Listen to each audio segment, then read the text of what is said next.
చూస్తున్నారు కదా, ఈ దేవాలయం కొండపైన ఉంది. అమ్మవారి దేవాలయం, సంతోషమాత ఆలయం. ఇప్పుడు కొండపైకి వెళ్తున్నా. మరి ఇప్పుడు కొండపైన దేవాలయం ఎలా ఉంటుందో మీకు చూపిస్తా, చూస్తూ ఉండండి. ఇప్పుడు మీరు చూస్తున్న దేవాలయం సంతోషమాత ఆలయం. ఈ ఆలయం హైదరాబాద్లోని తిరుమలగిరి ప్రాంతంలో లాల్ బజార్ అనే ప్రాంతంలో ఉంది. ఇలా మెట్లెక్కి పైకి వచ్చినాక ఎదురుగా మనకి ఒక పెద్ద గుట్ట మాదిరి రాయి కనిపిస్తుంది.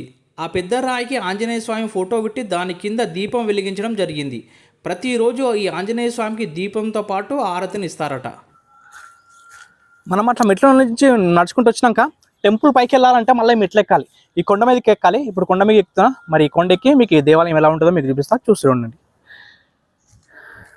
ఆలయం చరిత్రలోకి వెళ్తే ఈ దేవాలయాన్ని డాక్టర్ బాలరాజ్ అనే పర్సన్ 1981 సంవత్సరంలో ఈ దేవాలయాన్ని ఈ కొండపైన స్థాపించడం జరిగింది. ఇప్పుడు మీరు చూస్తున్న దేవాలయం కొండపైన 1981 సంవత్సరంలో స్థాపించడం జరిగింది. అంటే ఇప్పటికీ ఈ దేవాలయం నిర్మించి 44 సంవత్సరాలు అయిందన్నమాట. 1981 సంవత్సరం నుండి ఇప్పటి వరకు అమ్మవారికి ప్రతిరోజు అభిషేకంతో పాటు నిత్యం ప్రతిరోజు చండీయాగం చేస్తారంట ఈ దేవాలయంలో.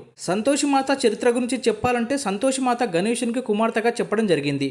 సంతోషిమాతకి సంతోషి అనే పేరు పెట్టడానికి కారణం ఆమె సంతృప్తిని, ఆనందాన్ని భక్తులకు ప్రసాదించడమే.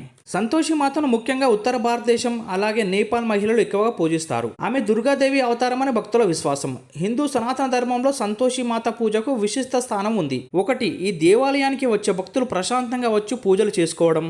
రెండవది, ఈ ఆలయానికి వచ్చిన భక్తులు మెడిటేషన్ చేసుకోవడానికి మాత్రం కోసమే నిర్మించడం జరిగిందంట. భారతదేశంలోని అనేక ప్రాంతాలలోని వారు శుక్రవారం సంతోషి మాతను పూజిస్తారు. ఈ మాతను పూజించే వాళ్ళు పులుపు తినకూడదు అనే నియమం ఉంది.